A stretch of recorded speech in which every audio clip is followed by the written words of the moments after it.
of the nation. I want to just pound one small little aspect that will stay with you for the longest time. That if your body is full of sugar, this artificial sugar that we have, you develop what we call an acidic stomach. An acidic stomach. And when your stomach is acidic, bacteria breeds in acidic environments. Viruses thrive in acidic environments. Bo Coca-Cola, bo Fanta, bo Sprite, bo cakes, bo biscuits, bo sweets, all these things that are artificial, they actually make your blood sweet. And when your blood is sweet, it is acidic. And then it breeds more viruses inside. On the contrary, if you eat the bitter herbs, such as lemons, such as garlics, such as gingers, and chlorophyll, in all these plants that are green, your body becomes alkaline. Say after me, alkaline. And even now, you can go to a laboratory lab and pick up the coronavirus and put it in an alkaline solution. It will not survive. Why? Because alkalinity kills bacteria. That's why they're telling us to drink water. When you drink water and the coronavirus goes to your stomach, because your stomach is actually alkaline, your stomach is able to digest the bacteria and kill it. The only problem of corona is that if it goes through your nose and you don't drink enough water or you don't blow it out, actually then the virus moves from your nostrils into your lungs. And you know very well that you got two tubes here, one tube that goes into your stomach, the other tube that goes into your lungs. Then corona decides to move into your lungs rather than into your stomach. If it goes for your stomach, oh well, that is food. It will be digested and swallowed into the system. But the best way of keeping our bodies healthy, therefore, is to go back again on eating on colors. Greens, our oranges, our purple fruits, and etc. Have that diagram in you and understand that from that diagram, you can actually design your own diet that will fit with you. And then the book of Genesis says, He gave us all the trees and all the herbs, all the flowers and all the grass for food. And I don't know how I can shout louder than this, because humanity must understand that we come from the dust. And because we come from the dust, the energy is from the dust. The medicine is from the dust. These trees that you see around here, their roots are in the dust where we came from. And they absorb all the various nutrients into themselves. Some in higher concentration, some in lower concentration. And when you combine these herbs in a certain way, you're combining these soils, these nutrients and these minerals. And when they come into your body, they activate your body system to begin to deal with certain types of diseases. So the myth that we have is that anyone who touches a root, anyone who touches a herb is a witch. Umtakati is a wizard, and etc. Well, doctors are wizards also, and vatakati, because they work with herbs, they work with roots, and they also work with plants and medication. My definition of umtakati is anyone who knows something that can cure you and something that can kill you. That's it. That's a very primitive definition, but that's mine. You can write your own. But if I sit right now and I can make a decision whether to poison you or to make you healthy, and I decide to make you healthy, then you clap your hands and say, I'm a doctor. But if I give you poison, what do I become? And tell me now that our doctors are real doctors. I beg to differ. While they are curing the headache, they are causing the colon to suffer. While they are curing the kidneys, they are collapsing the liver. While they're fixing the liver, they are messing up the lungs. While they're messing up the lungs, so the medication that we are taking right now, the problem we have is not the medication. They are the synthetic substances that they put inside those medicines. And these medicines, because they are not natural, the body cannot fully digest them and use them. Therefore, they push them to the liver or they push them to the kidney for cleaning up. And because they are plastic by nature, it's almost like you swallowing a plastic, hoping that your stomach will digest it. It cannot digest it because it's artificial.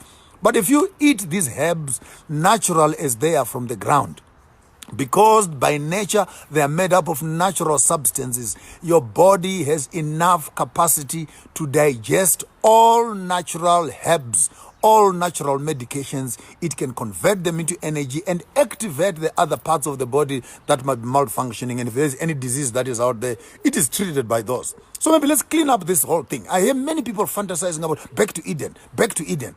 But when you come to back to Eden, how can you be back to Eden and yet you are scared of herbs? I mean all herbs, including the herb, yes, including marijuana. How are you scared of the herb?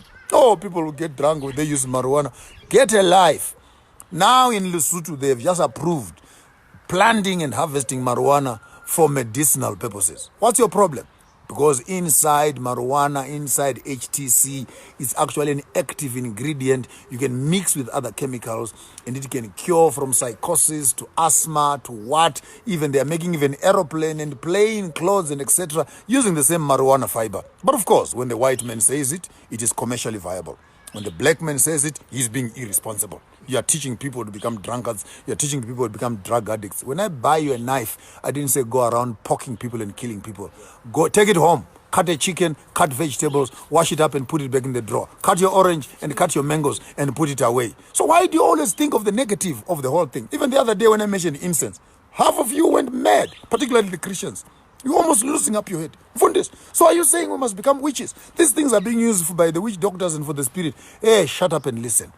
If this thing is able to kill airborne bacteria, what is your problem? And if you say you are a true Christian and you believe in the Bible and back to Eden, well, walk up to any mountain, get them pepper yourself, dry it yourself, and burn it yourself. Is tea not a herb that you are drinking? I need herbal tea. I need herbal tea. Who knows what is in herbal? Give me some Chinese green tea. Do you even know what green tea is inside those green trees?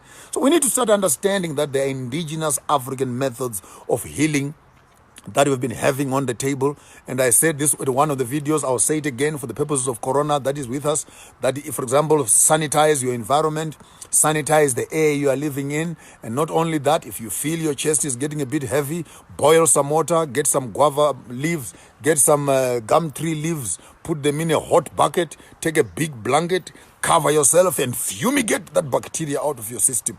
In case you feel your body is becoming a little bit weak, walk up to the market in town. There's no need for a witch. Go and buy the African potato, buy some garlics, buy some ginger, put it in a fruit blender mix it up for yourself and toxic that bacteria out of your system. There is nothing poisonous about our herbal stuff. Just do everything and do it in moderation. In as much as you can take all the good tablets and drink all of them, will you not have committed suicide? So don't come around with those weak lines of telling me that the whole issue is that Christianity has taught the African that African things are inferior to the tested European test tube technologies. And at the end of the day, you must understand this, and I'll say it louder. I wish Dr. Selby was still around with us.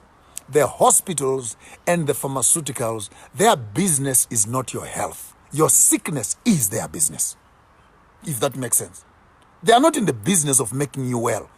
They are in the business of making money out of your sickness. So even this coronavirus, for example, there are thousands of pharmaceutical companies right now who are busy polishing up their hands, picking up some human beings and testing their small little drugs on them. They are coming here, even here to Africa. They'll be coming very shortly, trying to test and punching in up some vaccines and etc. and seeing how human beings behave after they failed them on the rats and the pigs. But we cannot always become guinea pigs of Western civilization. Some solutions are as close to our doorsteps as is our plants to our gardens. So convert some of your gardens into herbal gardens. Go to the market, go to the bushes, find out what works for what. Create a small little column in your yard. Plant your lemons, plant your guavas, plant your gingers, plant your garlics, plant your African potatoes, plant your mints, plant your everything else. As your wife is cooking, as a man just becoming naughty a little bit, go to the garden, pick up some shrubs of mint. And the Indians do that. Have you eaten Indian foods? You find bushes and shrubs inside the things. You eat, chew something. What is this? That's Indian food. And we all love Indian food. But they season their foods with lots of spices and garlics. So there's nothing wrong. And if you can look back in your history again, business of the world started through the trading of spices. Now you hear it. People would travel all around the world looking for spices so that they can add to their food. And now for Africans to go to the shop to look for spices, I think you're sick in your heads. For the best spices are these shrubs and these bushes that are around here. We grew up as young boys eating berries when we go herding cattle, eating some certain shrubs, picking up some certain plants and chewing them all around, brushing our teeth with some certain pieces of stick. When you get bitten by a snake, you take that, bite your thing, spit on the ground, bite your thing, take some little herb there and bandage you when someone is cut by something. We even know some trees that have paste that we can put around, and when you close it up there and it heals, even the cut cannot be seen at all. And all this in the body, the beautiful part is that the body is able to deal with natural medication. So if I fail to say anything for today, I'm only saying organic is life. Go back to basics. Go back to basics. When you have 1 glass of juice, please take 6 glasses of water. When you have 1 small little piece of cake, have a whole dozen of ginger and garlics so that you can detox your body from the poison that you are paying for. This is the most painful part. The African has to pay to be sick. We pay to be sick. We pay to buy diseases and fill up our fridges with sicknesses. Maybe the poorer we are, the more healthier we become. Back to mdoho, back to peanut butter. Yes, peanut butter works as good as cooking oil, and it is much more friendly. No, we want refined oils and etc., which have all the other antioxidants that we cannot even explain, because we simply think that African is inferior, European is superior. I don't blame you. That's what they taught you in creche. That's why they gave you a white little doll and you spend all your time putting ribbons on it. And no matter when you grow up also, you want to perm your hair to look like your doll that you were young. Am I dealing with teenagers here? Am I talking to kindergarten kids who are still being controlled by the theories of their kindergarten school? But true as it is, many of us have not outgrown the pictures of beauty that we were taught, the pictures of health that we were taught, the pictures of affluence that we are taught. Now here you are, 30 years, 40 years, 50 years old later, and you still argue with me like you're in your kindergarten class. It's high time we wake up to learn that knowledge is not in the future. Knowledge is in the past. Why do I say that? Because the old people experimented on it, tried it, and it worked. If you want evidence, visit the past. Ignorance is in the future. Now Corona is here. Show me knowledge. We are waiting for them to find it. But if we can harvest our indigenous knowledge from the past. And look, I still want to ask myself the question, why is it that our universities and our pharmacology departments cannot actually have their stations in the traditional houses where herbs are and find out what is in these herbs? What is in it? If I had money, I would be running a huge research center of harvesting this knowledge. With those few knowledge and information that I have for you for this afternoon, I wish all of you tonight, no more teas and etc. Crush some ginger, crush some lemon, yes, and have some nice little juice. Bath before you kiss anybody. Wash your hands before you sleep with your wife. Change your clothes and be healthy. After Corona, we will still be here. Natural is health. Your health is your wealth. Without good health, even the richest man is poor. Back to basics. Live with Mapunga J here on Farmers of Thought, your afternoon drive, discussing African politics, African science, African medicine, and everything else between. African problems, seeking for African solutions. Tomorrow, 4:15, same time, I'll be back in lockdown. I'll see you back in my studio. Have yourself a wonderful evening. Blessing.